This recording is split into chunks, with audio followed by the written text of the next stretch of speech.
23 जून 1980 को संसद का सत्र चल रहा था। लोकसभा के स्पीकर थे बलराम जाखड़। दिल्ली में चाणक्यपुरी के पास संजय गांधी विमान उड़ा रहे थे। 2 सीटर विमान का नाम था पिट्स S-2A। ठीक 7:58 पर उन्होंने टेक ऑफ किया था। रिहायशी इलाके के ऊपर आकाश में विमान ने 3 लूप लगाए। चौथी लूप लगाने ही वाले थे कि विमान नाक के बल जमीन पर गिर पड़ा। आसपास कुछ नहीं था, सिर्फ काले धुएं का गुबार दिख रहा था। संजय गांधी की मौत की खबर सुनकर हर कोई स्तब्ध था। वो प्रधानमंत्री नहीं थे, लेकिन हर कोई जानता था कि उनकी ताकत प्रधानमंत्री से कम भी नहीं थी।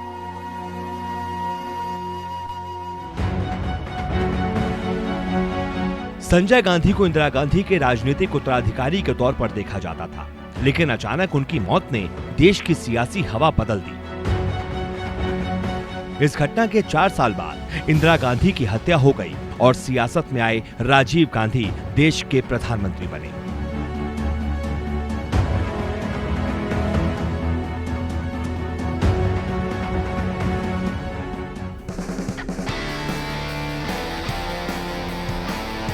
संजय गांधी को रफ्तार से प्यार था। वो गाड़ी भी तेज चलाते थे। आकाश में जहाज से ऐसी कलाबाजियां करते जैसे कोई जादूगर लोगों को अपना कर्तव्य दिखा रहा हो।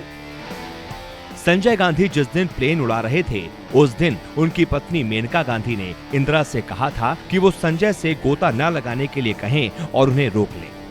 जब तक इंदिरा बाहर पहुंचती, वो अपनी मैटाडोर लेकर निकल चुके थे। इंदिरा गांधी के छोटे बेटे संजय गांधी की शख्सियत को हर किसी ने अपनी तरह से परिभाषित किया है।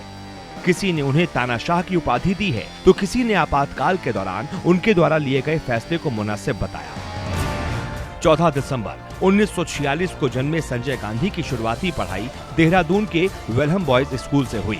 संजय गांधी ने ऑटोमोटिव इंजीनियरिंग की पढ़ाई की और इंग्लैंड स्थित luxury car company Rolls Royce में 3 साल के लिए इंटर्नशिप भी की। उन्होंने पढ़ाई पूरी करने के बाद एयरलाइन पायलट का लाइसेंस भी हासिल किया। संजय गांधी ही वो शख्स थे जिसने मारुति कंपनी की नींव रखी थी। संजय गांधी को कोल्हापुरी चप्पल से खास लगाव था। प्लेन में भी संजय कोल्हापुरी चप्पल ही पहनते थे। इसके लिए राजीव गांधी ने उन्हें कई बार चेतावनी भी दी थी कि उड़ान से पहले चप्पल नहीं बल्कि पायलट वाले जूते पहनो। लेकिन संजय ने हमेशा राजीव की सलाह को दरकिनार कर दिया। बहुत कम लोग ये जानते हैं कि शराब और सिगरेट से दूर रहने वाले संजय चाय पीना भी पसंद नहीं करते थे। वो सॉफ्ट ड्रिंक्स को भी हाथ नहीं लगाते थे। एक बार उनके सामने कोई नेता पान खाकर आ गया तो उन्होंने कहा, तुम पान क्यों खाते हो? हमेशा खादी कुर्ता पहनने वाले संजय गांधी युवाओं के नेता थे और काफी हद तक यूथ कांग्रेस को संगठित करने का श्रेय उन्हें ही जाता है। संजय गांधी को भारतीय राजनीति में सुस्त राजनीतिक व्यवहार के लिए भी जाना जाता है। 1952 के पहले लोकसभा चुनाव में भी भारत में बाहुबल का प्रभाव देखा गया था, लेकिन संजय गांधी और उनके सहयोगियों ने इसे भारतीय राजनीति की मुख्य धारा बना दिया। खासकर कमलनाथ, जगदीश टाइटलर जैसे नेता संजय गांधी के प्रमुख सिपाही के तौर पर काम किया करते थे। लेकिन ये बात भी सही है कि इतनी कम उम्र में उनके जैसा कद और ताकत संभवतः किसी के पास नहीं रही।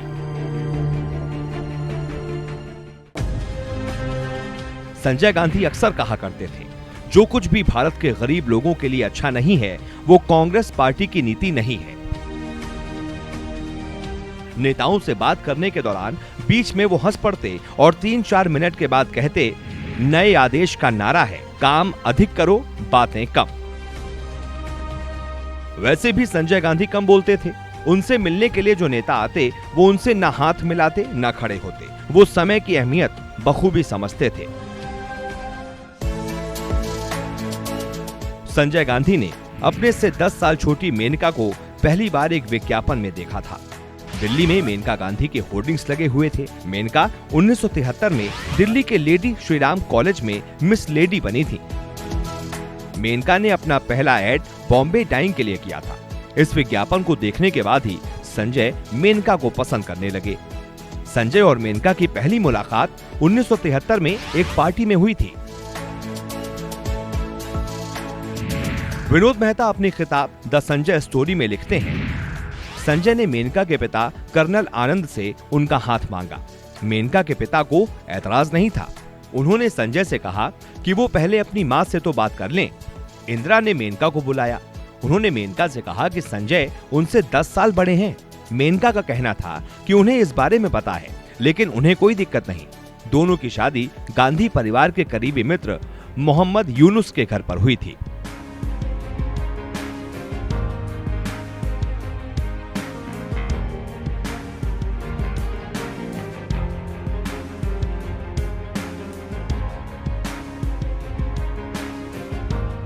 संजय गांधी अपना पहला चुनाव बुरी तरह से हार गए थे। 1980 में हुए अगले आम चुनाव में संजय अमेठी सीट से जीते और कांग्रेस पार्टी के सचिव नियुक्त किए गए। 1977 में संजय गांधी को जान से मारने की कोशिश भी की गई थी। नई दिल्ली में एक चुनावी रैली के दौरान कुछ अज्ञात बंदूकधारियों ने उनकी कार पर ताबड़तोड़ गोलियां चलाई थीं, लेकिन संजय इस हमले में बच निकले थे। संजय गांधी पर सबसे गंभीर आरोप था इमरजेंसी के दौरान विपक्षी नेताओं की गिरफ्तारी का आदेश देना, कड़ाई से सेंसरशिप लागू करना और सरकारी कामकाज में बिना किसी आधिकारिक भूमिका के हस्तक्षेप करना। सूचना प्रसारण मंत्री इंद्र कुमार गुजराल को मंत्री पद से हटाना।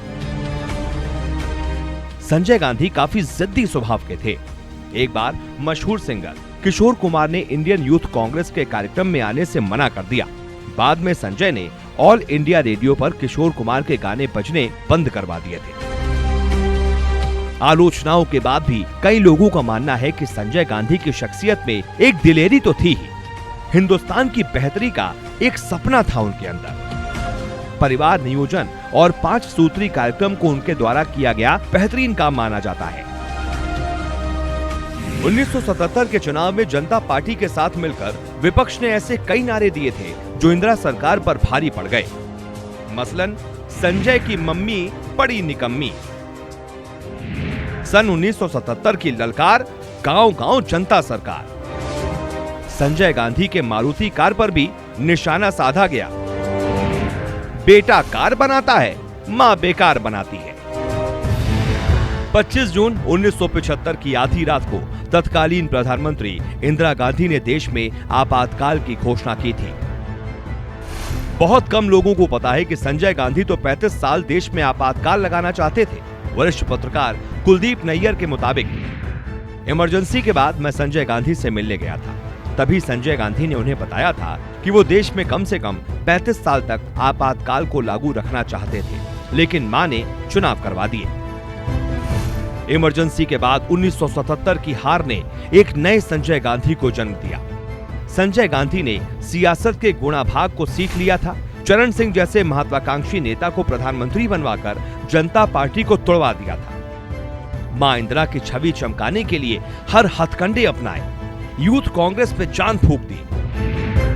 1980 में कांग्रेस ने न केवल केंद्र में सरकार बनाई, बल्कि 8 राज्यों के चुनाव में भी अपना परचम लहराया। कांग्रेस के टिकट पर 100 ऐसे युवकों ने चुनाव जीता जो संजय के विचारों पर राजनीति करते थे। इंदिरा गांधी प्रधानमंत्री बनी, लेकिन संजय गांधी ने इस चुनाव में बता दिया था कि वो गांधी परिवार की विरासत संभालने को पूरी तरह से तैयार हैं। संजय गांधी के बारे में एक इंटरव्यू में जगदीश टाइटलर कहते हैं, संजय सिर्फ 1-2 शब्द ही बोलते थे। मैंने उनको कभी चिल्लाते हुए नहीं सुना। उनके आदेश क्रिस्टल की तरह साफ होते थे। उनकी याददाश्त बहुत जबरदस्त थी। ठीक 8:45 पर वो अपनी मैटाडोर में बैठकर गुड़गांव में अपनी मारुति फैक्ट्री के लिए रवाना हो जाते थे। वो समय के इतने पाबंद थे कि आप उनसे अपनी घड़ी मिला सकते थे।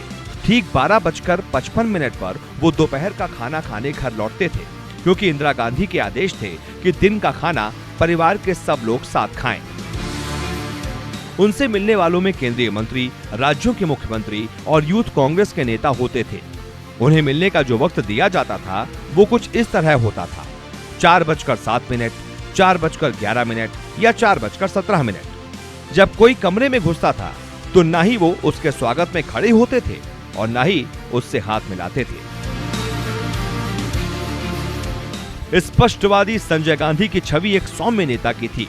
आलोचक उन्हें तानाशाह कहते थे तो उनको चाहने वाले उन्हें मैन ऑफ एक्शन, विजनरी और वर्कोहॉलिक। वर्कोहॉलिक माने ऐसा इंसान जो हमेशा काम में ही डूबा रहता है।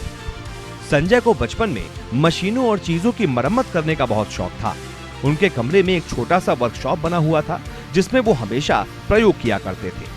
वो इतनी बारीकी से काम करते थे कि एक टूटा हुआ सामान चिपकाने के बाद बिल्कुल नया लगता था। उन्हें हर काम के लिए पैसे चाहिए होते थे। आमतौर पर मेहनताने के रूप में उन्हें एक कहानी या एक हार्डी फिल्म मिला करती थी। संजय गांधी का जन्म 14 दिसंबर को हुआ था। इसी तारीख को बॉलीवुड के शोमैन राज कपूर का भी जन्म हुआ था। एक का जन्म आजादी से पहले हुआ तो एक का जन्म होने के 8 महीने पहले अंग्रेज भारत छोड़कर चले गए थे। यूं तो दोनों में कोई तुलना नहीं, लेकिन दोनों के बीच एक समानता ये देखी जा सकती है कि दोनों अपने अपने क्षेत्र में प्रयोग करने के लिए जाने जाते थे। राज कपूर ने जहां अपनी फिल्मों में औरतों को नई पहचान दी और मेरा नाम जोकर फिल्म बनाकर महाप्रयोग किया, वहीं संजय गांधी को मारुति कंपनी, परिवार नियोजन और 5 सूत्री कार्यक्रम की अवधारणा के लिए जाना जाता है। महज 33 साल की उम्र में इस दुनिया को छोड़कर चले जाने वाले संजय गांधी सही मायनों में गांधी परिवार के क्राउन प्रिंस थे।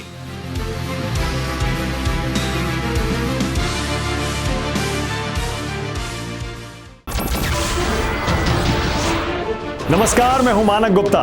अगर आपको हमारा ये वीडियो पसंद आया हो तो इसे लाइक और शेयर जरूर करें और हाँ, हमें सब्सक्राइब और फॉलो करना ना भूलें ताकि आप देश और दुनिया की कोई खबर मिस ना करें। तो जुड़े रहिए हमारे साथ और देखते रहिए न्यूज़ 24।